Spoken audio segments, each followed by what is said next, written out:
Welcome. Today's lecture is going to be on informal fallacies. You can remember different kinds or inductive, the nature of inductive arguments, right? So inductive arguments are not valid, meaning that they don't guarantee their conclusion. True premises does not mean that the conclusion is certain to be true, but a good inductive argument does make the conclusion more plausible, more likely than not. Good inductive arguments are strong, which means that their premises actually make their conclusions more likely when true. And good inductive arguments are cogent. So the best kind of inductive argument is a cogent one, and a cogent argument is both strong and it has true premises. There are three different kinds of inductive argument that we discussed. First is sort of enumerative induction, where you start off with a series of cases that tend to go one way, like all swans that I've seen are white, and then you make a generalization on the basis of those cases, right? If all the swans I've seen have been white, then it seems like maybe all swans are white. Then there's the case of argument by analogy, where you take something that you know well and you say, look, okay, this thing has property X, Y, and Z, and this new thing has property X and Y, so it seems likely that it would also have property Z.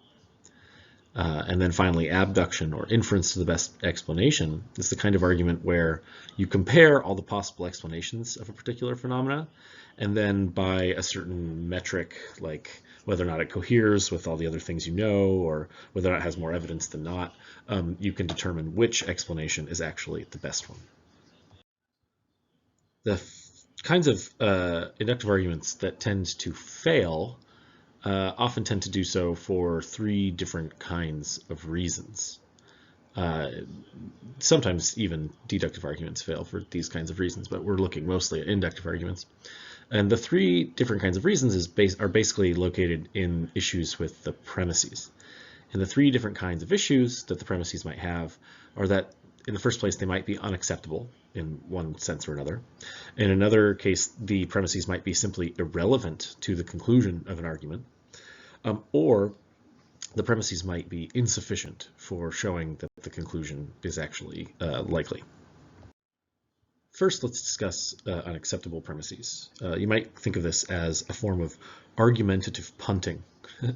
So premises for an argument that are unacceptable are basically when the premise is in some way problematic or unbelievable, or it doesn't have as much evidence going for it as the conclusion itself that it's supposed to back up. So if you have a conclusion that you're trying to show is true, and then you appeal to something just as wildly unbelievable as the conclusion that you're trying to back up, then you've punted, basically. You've tried to explain something or argue for something by appealing to something that is simply just as mysterious or just as problematic or just as difficult to believe than the thing you're arguing for. One example that often gets trotted out here is the case of like biblical inerrancy. So you may have heard of someone argue that the Bible is true because it's the written word of God. And maybe it is, but when asked why someone believes that the Bible is true or that the Bible is written by God, someone might claim, well, because the Bible tells us that it's written by God. And that's sort of, why should you believe that? It seems like now you've trapped yourself in a kind of circle. The person that's questioning whether or not the Bible is true in the first place isn't going to accept that the Bible says that it's written by God, that's true just because it's in there. So here the idea is that, if you don't believe the first thing to begin with, the second thing is just as unbelievable. And so trying to back up the first claim with the second is to sort of beg the question against the person. It is worth explaining. The notion of begging the question often gets confused. When you beg the question against someone, you are trying to argue for a particular conclusion, and then you offer as a premise or evidence for that argument something that the person that you're arguing with doesn't accept to begin with. And that's that's a problematic form of argument. If you're trying to prove something to someone, you can't give them evidence that they already reject, right? This is like, one other thing that's sort of worth recognizing here, though, right, is in this particular case, is that it's not just because of this kind of argument that you might think that the Bible actually states truths or falsehoods.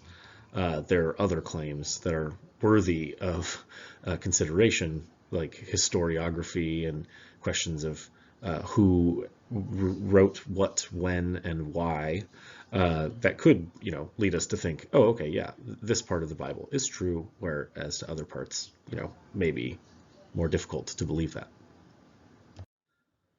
Another kind of argument with unacceptable premises is the kind of argument expressed by a false dilemma. And a false dilemma is the kind of argument where someone gives you a premise for a conclusion that is, either this or this, right? It's like an either this or that, when there's lots more options available. So here's like some simple examples that you may have run into, right? A parent telling a child that if they don't go to college, they'll end up living in a van down by the river. Obviously, that's a false dilemma. If you don't go to college, there are lots of other available job paths that can lead to success, right? You don't have to either go to college or live in a van down by the river, even if that sounds appealing. Similarly, more recent topical version of this argument has been laid out when people kneel during the national anthem in protest, and the thought of the argument is that if you don't stand during the national anthem, then you hate our country, or something like that, right? That's a false dilemma, because there's lots of intermediate positions that one might take and other reasons one might not stand during the national anthem. Here's a sort of more interesting case of something like begging the question, but it's actually more philosophically relevant. It was kind of a punt. So there's this philosopher, René Descartes, who has this theory of sort of the soul. He thinks that the mind or the soul is distinct from the body. And basically he argues for this point by saying that the mind can't be a material thing. While he accepts that the brain itself and the body itself are material things. But then when pressed on how it's possible for the mind to in some way control or causally interact with the body, he also accepts that the only kinds of things that physically cause other things are physical. So he has to punt, in a way, to an explanation that appeals to a special kind of interaction between minds and bodies. And so in his theory, he has to assume that there's something over and above just the mind and the body. There's the mind, there's the body, and there's this special interaction stuff. The problem here is that it's less acceptable, right? It's the kind of thing that you have to, it strains the the plausibility of the argument if you appeal to something mysterious in order to explain something that's already mysterious, right? So here what Descartes is doing is explaining how the mind and the body actually interact by appealing to something more mysterious in the first place. Another kind of informal fallacy is a fallacy of irrelevant premises. There's lots of different kinds of fallacies of irrelevant premises that one might appeal to, but the basic idea is that in the argument, the way that the premises are presented may be trying to sort of trick you in a certain way into accepting them, but as it turns out, the premises are ultimately irrelevant to the conclusion and don't actually make the conclusion more likely than not at all. The fallacy of equivocation, or also called the fallacy of ambiguity, is when the premises of an argument only, like they depend on the fact that a certain word means two things, and then you run them together. Oftentimes there are jokes that work along these lines, and they are funny, but they don't work very well as arguments. Here's a really dumb example, right? Premise 1, trees have different kinds of bark. Premise 2, dogs have different kinds of bark. Conclusion, therefore, trees and dogs both have bark.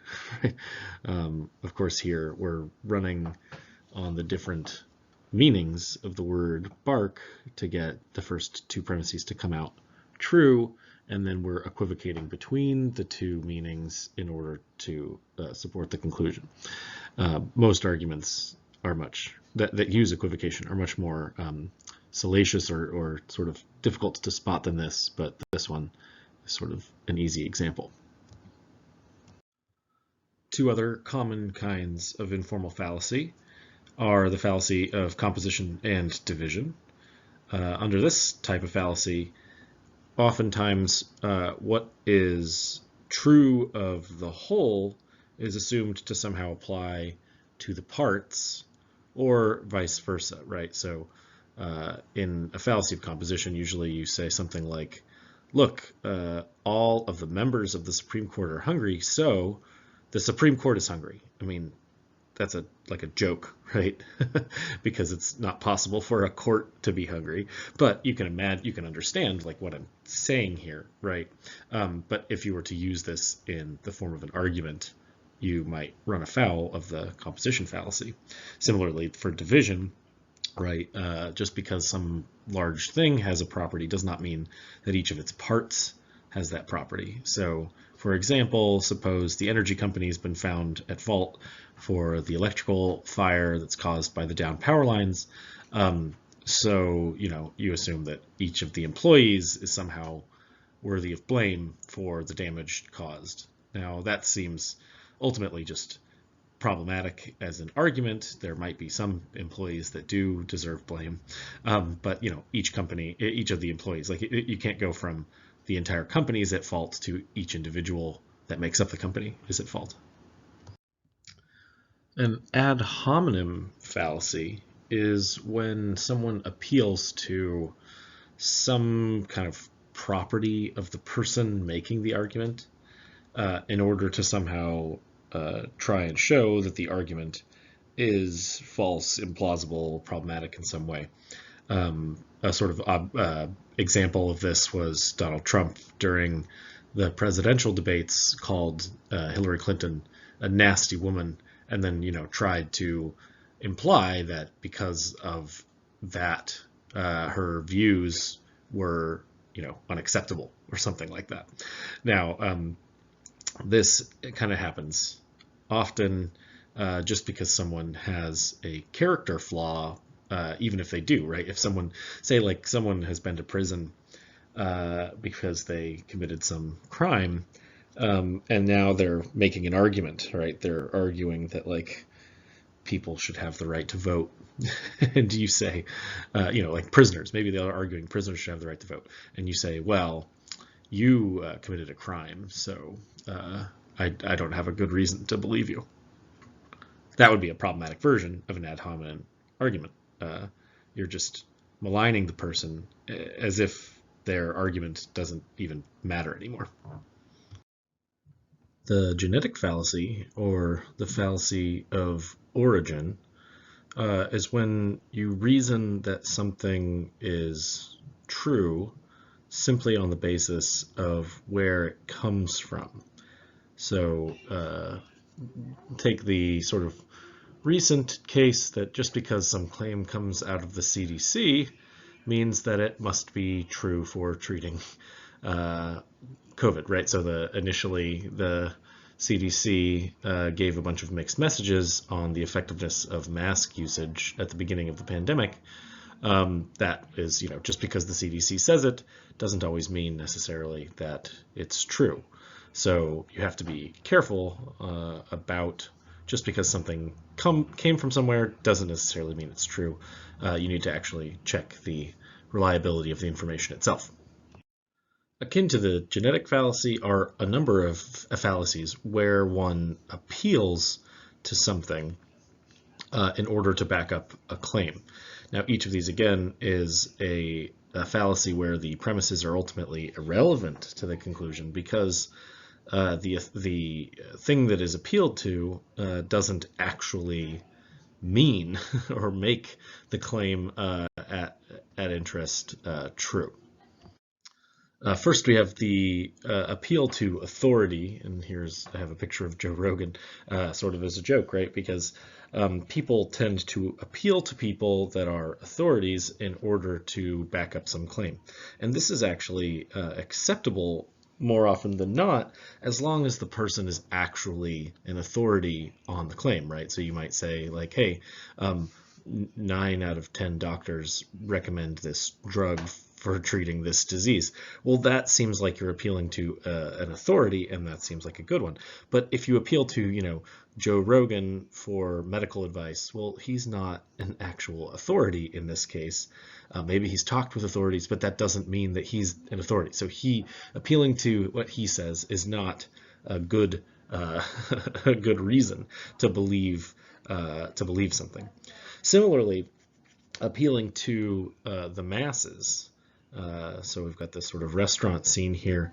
Just because everyone is doing something doesn't mean it's the right thing to do. You can imagine, right? So like an example in the past is like a lot of people own slaves. That doesn't make it morally acceptable. And something that's possible in the future is, the possibility that at some point we all look back and think, wow, I can't believe that all those people just ate meat all the time, right? It's possible that in the future we all become vegetarians for ethical reasons or something along those lines. And just because everyone or lots of people nowadays believe that it's fine to kill and eat animals doesn't mean that it actually is.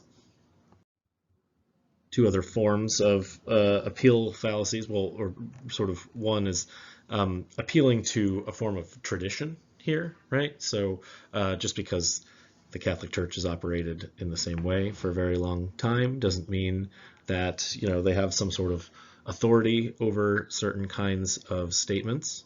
Similarly, just because the tradition of slavery was continued for so long doesn't make it all right. You can't appeal to something just because it's been the way that things have operated up till now to say, to make the claim that the thing is actually acceptable to continue. The action is acceptable to continue, or to make it true. The idea here is just being that the fact that the particular activity is a tradition that has been undertaken doesn't make it more or less okay, right? The traditional aspect of it is just a fact about it.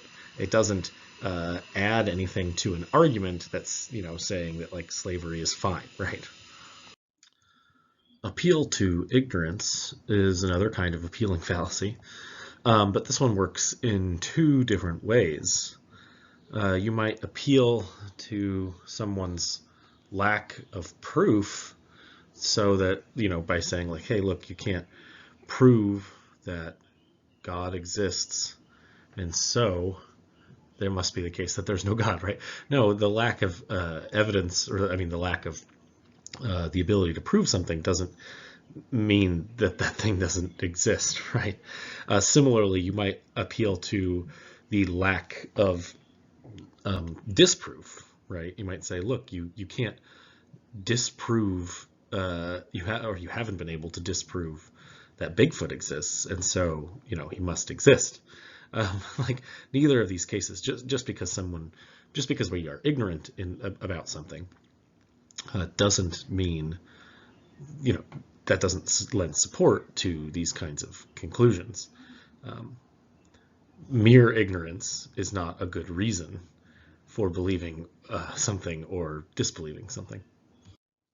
And finally, among the appealing fallacies, we have the appeal to fear. Oftentimes this gets bandied about in like court maybe, or something where you'd say, look, if you don't convict, this person is just going to go out there and do it again, right? Where the conviction is whether or not they actually are guilty in the first place. So appealing, just because someone can make you afraid doesn't mean that they're guilty, right? similarly, you'd be like, vote for me because I'm going to be the best president. And if you don't vote for me, then you're going to like end up in communist Russia or something like that, right? Like that's an attempt to call on people's fears in order to get them to accept some claim. The strawman fallacy is actually a rather common argumentative position that people take, especially if you watch Fox News or any kind of political banter.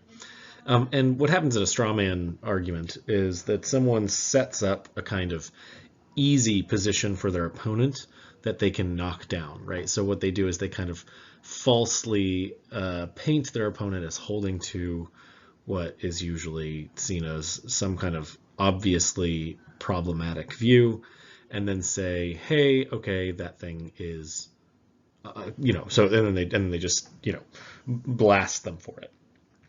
This happens if you watch the Ben Shapiro when he destroys people on YouTube. So like an example here is somebody that says like, look, okay, Biden supports abortion rights, Joe Biden does, so Joe Biden supports the murdering of innocent children. Clearly that's not exactly right. He doesn't support the murdering of innocent children, but to sort of set up the idea of abortion rights as the murdering of innocent children is to set up the straw man to be able to knock it over, right? It's obvious, like nobody wants to support the murdering of innocent children, right? And so if you can paint someone as supporting that, then clearly they have a problem. The final set of informal fallacies that we'll talk about in this lecture are the sort that involve insufficient premises.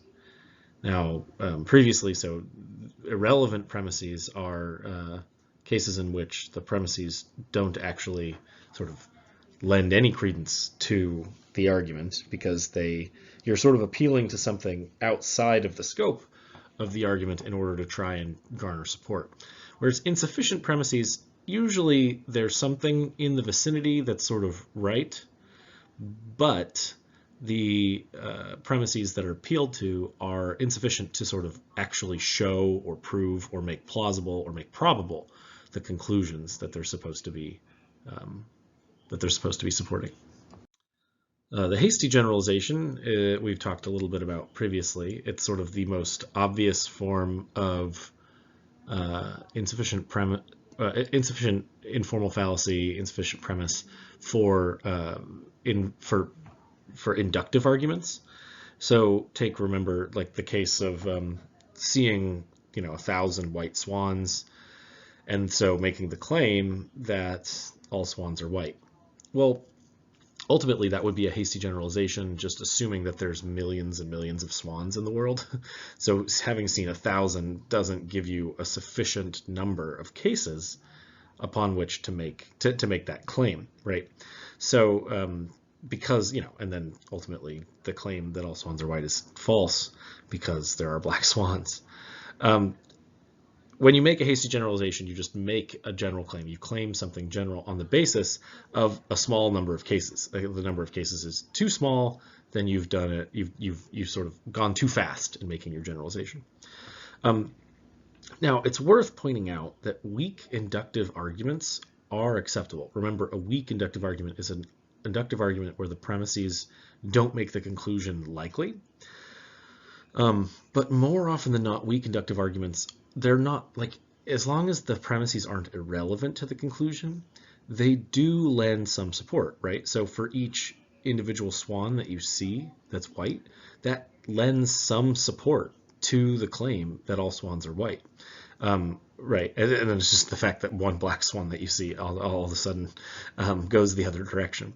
But so weak inductive arguments are sort of acceptable for incrementally increasing the plausibility or possibility or probability, I guess, of a conclusion. But they're just not good arguments, where a good inductive argument needs to be strong, needs to actually make the conclusion more plausible or probable than not. Another thing that's worth recognizing is hasty generalizations are the kinds of things that we do all the time, right? Like you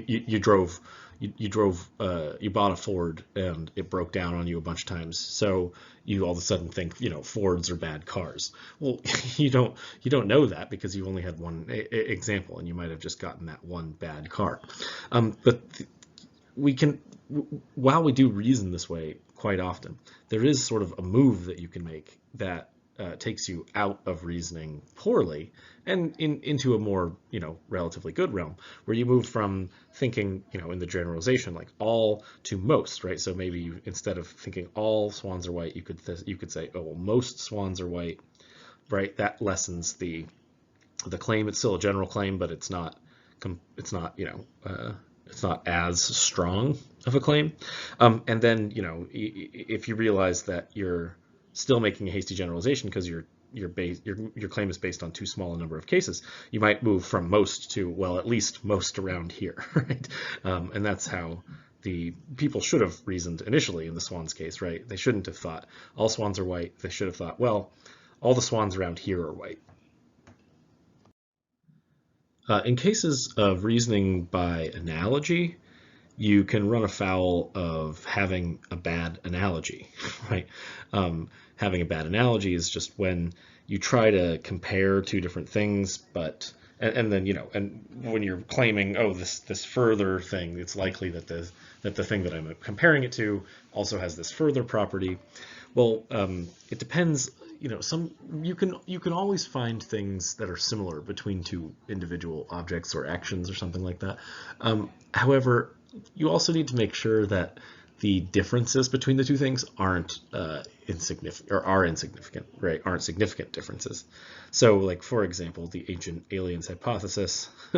One of the things that they found is that the Mayans have these like sculptures, and some of the sculptures tend to kind of look like astronauts, right? And so the thought is that, well, this lends credence to the idea that there were astronauts that touched down, thousands and thousands of years ago, and that the Mayans were just kind of copying these things. But so just because a spacesuit looks like that, and just because a figurine from the Mayan times looks like that, doesn't give you a good reason to analogize to, oh, they must look this way because they're both spacemen, right? The differences between these two cases are significant enough to make this a bad analogy. Correlation and causation, or post hoc reasoning, is quite common as well, and also problematic. Post hoc usually just means sort of like after the fact, right? So when one thing happens first and then another thing happens, and then you reason that because one happened before the other, that it must have been the cause. That happens sort of a lot, and it's highly problematic unless you have some actual causal information that you're sort of counting on, right? Like the classic one here is that night follows day, and so day must cause night, or something like that, or the other way around, right? Day follows night, and so night somehow must cause the day. That's crazy, right? We know now, that it's the sun rising that causes day, and the sun setting that causes night, and it has to do with the rotation of the Earth, right? So this gets more complicated, and we'll talk about this later in the class as well.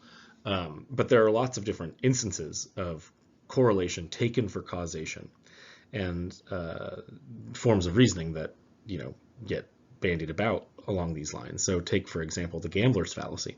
The gambler's fallacy happens when, if you're gambling and you've been losing, right, because you've been betting on red, and every time, right, the roulette table, you spin it and it keeps landing on black, and you're like, okay, well, it's landed on black the last 10 times, so it's got to land on red this time, right? And the idea being that somehow, just because the last 10 times it went one way, makes it more probable that it's going to land on what you're betting on this next time. when the actual fact of the matter is, no, it's just as probable this next time that it's going to land on either, it's like 50-50 shot, right? Or on a real roulette table, I guess it's just less than 50-50 that it'll land on black or red. Another example of this sort of correlation and causation thing, every, I don't know, probably at least once a year, there's always a study that comes out on the one hand that says that eggs are bad for you and cause heart problems or high cholesterol. And then there's another another study that comes out that says eggs are great for you, right? And so the question is always like, well, what are you supposed to do? Well, one thing you might think, and this is, at least a little bit of speculation on my part, but you might think that these are, this is correlation. There's certainly going to be correlation between eggs and heart problems in certain populations, right? Namely, the people that when they eat eggs, they also eat bacon, right? And because there's definitely causation there between certain kinds of animal meat byproducts and, hardening of your arteries. So in those kinds of cases, you might think like, okay, look, there's correlation between eggs and an actual cause of heart cardiovascular issues. And because of that, people may be jumping to the conclusion that eggs are part of the cause. Finally, the last informal fallacy we're talking about today are slippery slope fallacies. And the slippery slope fallacy often gets used, again, by politicians or people that are interested in certain kinds of moral arguments, where usually you say something or some action is going to lead down a path to some much worse thing that happens. And of course, if things continue, then it will go down that path. But simply one particular thing does not necessarily make the really bad thing always happen, right? So examples in recent history have been people arguing that if gay marriage gets legalized, then that's just one step closer to people being allowed to marry their animals, right? Their pets or something like that, which is a hilarious argument. People in even more recent times arguing that free COVID vaccines is just going to lead to universal health care. I would actually love that to put my political cards on the table, but it's, there are some people that think that would be the end of the world if everyone had health care. And then similarly, right, that government assistance in hard times of hardship is just going to lead to communism. Again, these are slippery slope arguments. That just because the first thing happens doesn't mean that the second thing is inevitable. All right, that brings us to the end of this lecture for this week. Next week is going to be the midterm, and so I suggest that you review the material here, review the quizzes that you've taken. There won't be any kind of study guide for the exam because the exam is going to be sort of long format. You'll have plenty of time, multiple days to work on the exam, and so you'll have plenty of time to look back and try and figure out the answers to each of these questions. And I highly suggest that you go and practice doing the material from last week, the deductive arguments, go into the reading and pick out some of the examples and actually go over them. I posted a video where I discuss how to accomplish or to answer each of these questions. And that's it. Good luck.